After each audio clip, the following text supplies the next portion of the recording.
I have had to cut my meeting so that I can actually address this judgment. Jeremiah Nyegenye, the clerk of the Senate, took me to court on defamation claims. And in fact, this was the funny thing. The matter was brought to Parliament through him, because he's the one that pushed behind the scenes that it was brought to Parliament when I was absent. They discussed it in my absence. I responded when I was in New York through a video. He took the video, and that is the video that he took to say that he was defamed. Now, my claims are still on the table. I've written an official letter to Parliamentary Service Commission, to the chair of Parliamentary Service Commission, Mr. Wetangula, the Speaker of the National Assembly. They ignored my letter. I have complained within the powers that be in Senate, including to the Speaker. They have ignored all my complaints. I complained in the official WhatsApp group that, listen here, I think because I said I'm not going to sleep with this guy and I don't want to participate in his sexual advances, that is why I am being removed from certain trips and being removed from certain legislative agenda. My bills are being put at the back. That is why I'm being targeted with unlawful and all sorts of crazy things and shenanigans, such as 6 months suspension. That is why also, as you can see, they forced me to put in an apology, which Jeremiah Nyegenye, through that committee that prepared, added his name. And remember when I was telling you people that this guy is going to use this thing in court, he went and used it in court as a submission.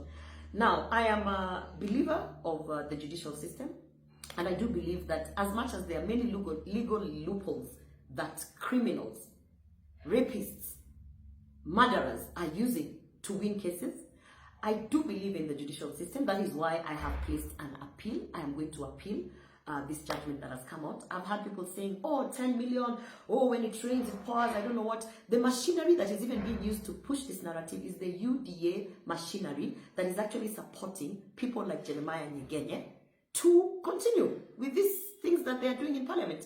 Every single person that has worked in Parliament or has had an interaction in Parliament will tell you there is sexual harassment in Parliament. They will tell you they don't speak about it because this is what happens to you when you speak about it.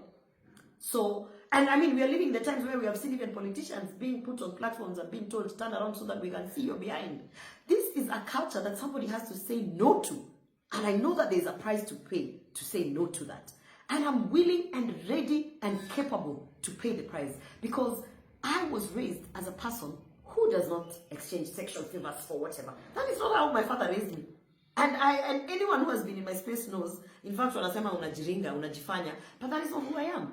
And there are many girls and many women who are finding themselves in compromising situations. You saw how Sabina Chege, actually a woman of her stature and her age, just succumbed to turning around to show her behind, because that is how the powers that be force it. So I want to say this to Jeremiah Nyegenye and to the public that cares to listen.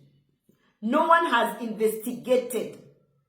No one has investigated. Ever since I put up and said, listen guys, this guy is punishing me for saying no, not one single independent body or person has investigated and found that indeed Jeremiah Nyegenye is innocent.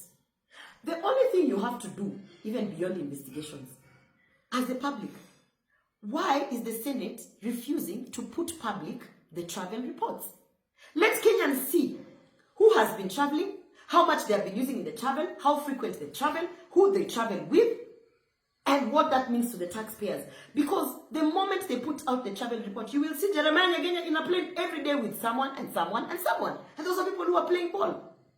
You will see the leadership of the house in a plane to wherever constantly with certain people. You will see even the Speaker of the House constantly in some travel with certain people. So, that's the basic thing. So, I know there's a price to be paid, but let me tell you something. I believe that God puts me in Parliament for a reason. And evil will never win. So, I am appealing.